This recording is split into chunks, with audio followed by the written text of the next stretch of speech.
but at least it's something. We can maybe win a pawn down the line in an endgame where the pawns are weak. And I really don't think there's any danger for white. Now he does this, like instantaneously, which is a horrible move. Trading my bad bishop and not even trying to win the pawn. This is one spot where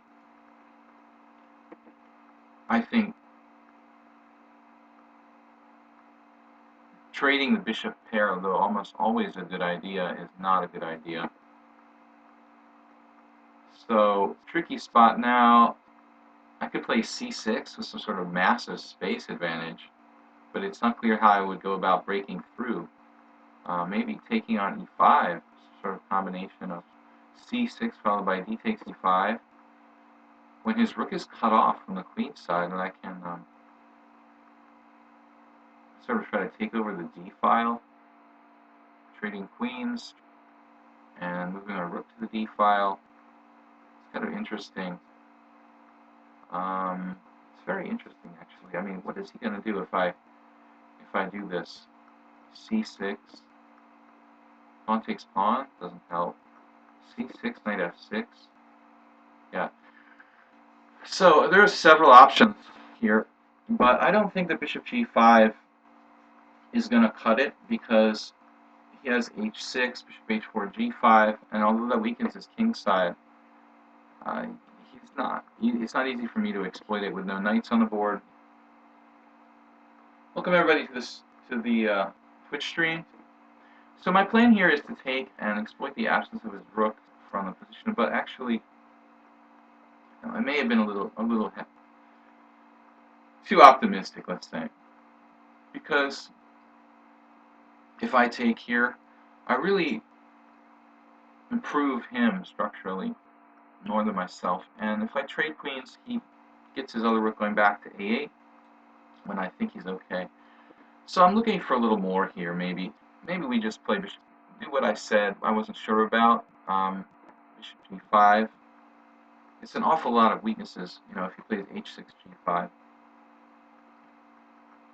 course, he has to do it immediately. I mean, there's basically no other plan for black here, so it's not difficult. Anyway, he's moving like instantly every move.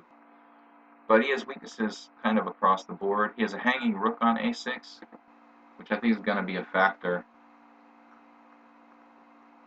And we have chances to open the game. So I'm liking white now. This weakened black king side looks particularly juicy. But again, trading on e5, has to come into perspective here. Now the e5 pawn might be like a crucial tempo in some lines. Take queen d5, or take queen d7 actually. Take queen d7.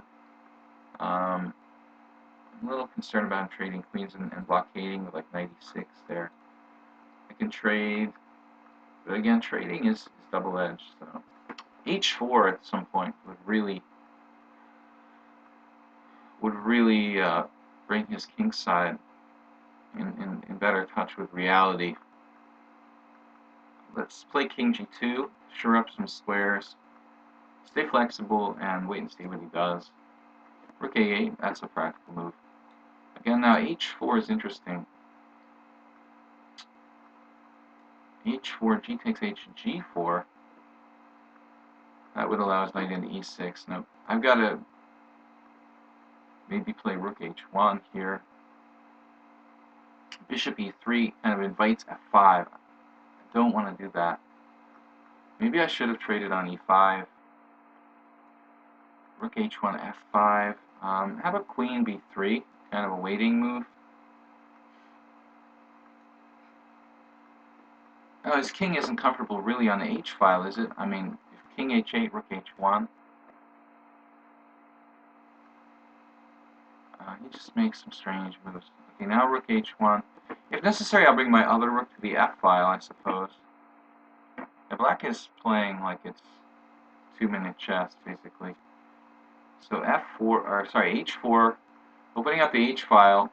There's no tricks, like g takes h, rook takes knight f4 check. My rook is doubly defended. And I think sort of maybe committing suicide here. He takes on h4 and lets me invade on the h file. I have bishop e3 next. I'm not sure there's any defense. Queen f6, bishop e3 looks resignable for black. Maybe he has knight g5 there? Queen f6. Bishop e3, knight g5. That's hard to believe. I could play f4. It's really, really unpleasant for black. No, I think this is lost now. Okay. This is definitely harakiri. Rook takes h6, check. Now he's going to try to hide. So maybe the best plan is well, actually sacking the exchange on e6 looks sort of deadly. For one thing, rook takes e6, pawn takes, queen takes. Ooh, that looks murderous. Sort of rook h7 check in some lines, but he does have maybe some kind of queen g5 around there somewhere. Maybe we'll play bishop e3 first. Sort of set up rook takes e6, like king f8, rook takes e6, sacking the exchange. It leaves him with like no defenders in the whole vicinity. Yeah, this looks like a good idea. Although we may have better. Looks kind of tough to break through if I don't do this. So queen e7, queen takes e7, king takes e7. Rook h7 check, king d8. Hard to believe he can survive there. Now this move, which is very annoying, queen e7. I should have a lot of ideas here. Interesting possibilities. Really would like to avoid trading queens if I could. I don't think I can. Let's see. If I trade on there, on e7 check, I mean this ending has to be winning for me.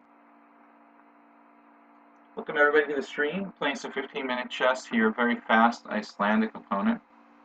The only thing that we've got to be careful about here is keeping his rook cut off from play. I have rook d7 check. He has to play king d8. We should have two connected pass pawns that are very strong here. It's going to take him a while to get his pieces back into play. So we take and play c4, paralyzing him. And it's just going to take him too long to get coordinated. c4.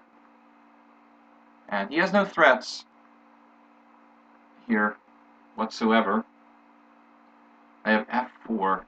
Pawn takes f4, bishop takes f4. Yeah, it looks pretty strong. And now he found this move, which fortunately for me, he's still sort of paralyzed to rook h6. I'm threatening f5 now, which looks very strong. f5 probably winning, and rook c8 doesn't help him. He's just utterly paralyzed here now. Two connected passers. So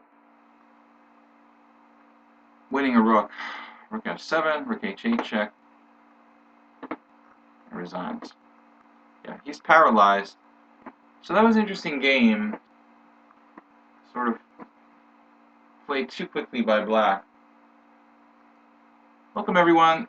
International Master William Paschall here on Twitch. We stream every day, Monday to Friday, Central Eastern Time, 10 a.m. to 12:30 or so. We're hoping that you can learn something. Also check out my YouTube channel, which is Video Chess Training. We're pretty new. It's only been up about 2 weeks.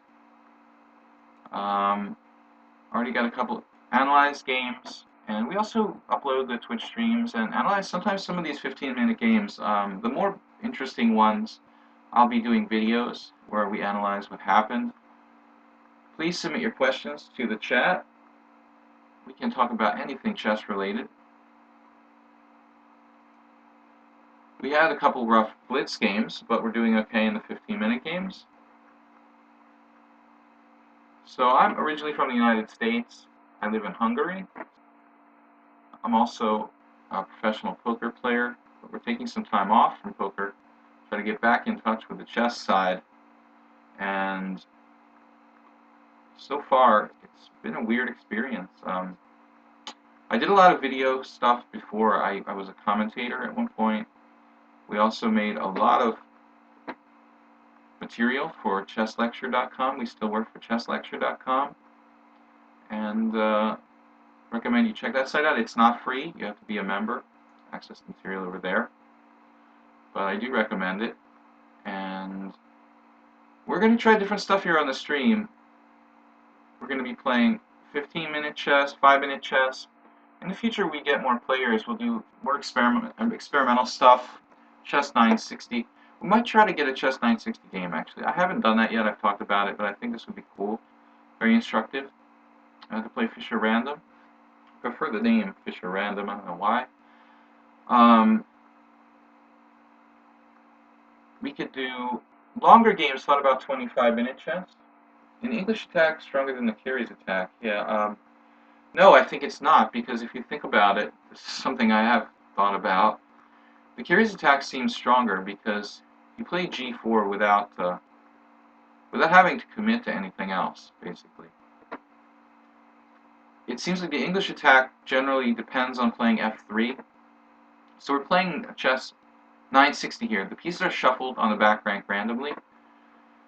And this is really interesting. I'm glad that we could try this. So you can castle. Basically, you have to take a minute to see where the pieces are. I'm going to play d4. My king position is kind of neutral here, but I want to open up the rook, open up the queen, get some control of the center. Our first chess 960 here on the stream. Knight f6. And there's this temptation to play like it was a normal game. It's a problem, actually. Here, I think central control is important, like in normal chess. And think about how your pieces are going to get out. I guess c3, knight b3, knight f3, h3, bishop h2 would be an idea. If I play h3, he might, however, play his c-pawn forward and bishop h2. Well, that would be fine, actually. Let's wait and see what happens. Knight f3.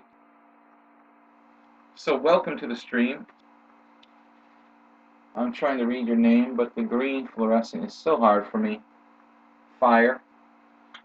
Welcome to the stream, Fire. h6. Now, he's got the same idea I had, how to liberate that bishop. So the opening looks almost normal. I was thinking about c3, but honestly, it's quite passive to play c3. I think white has a good game. It looks like a normal queen pawn opening. I might not even have to move my king. But, I mean, the plan of development was h3, bishop h2, and like castles, king g1, rook f1. So c5, it's like a Benoni opening up his bishop on b8. I think it's a good Benoni for me because my rook is so well placed at d1. We're pretty much committed to the h3 plan here. I'm going to take on h7. Basically do the same thing myself. I don't know if it's better for him to take with a rook. He doesn't want to give up his right to castle, so I can understand that. We're probably going to have to do the same thing, though it looks like at the moment we can just try to take over the center. If d6, he blocks in his bishop. He has a little problem with that, actually. So he castles with the possibility of playing some f5 move. We'll play h3 now. For example, f5, e5, we can support it with bishop h2. So we'll occasionally do a chess 960. I'm not expecting to do this all the time, but I think it's very good for your game. Now the queenside knight c2, knight e3 looks like that's the way to go with that piece.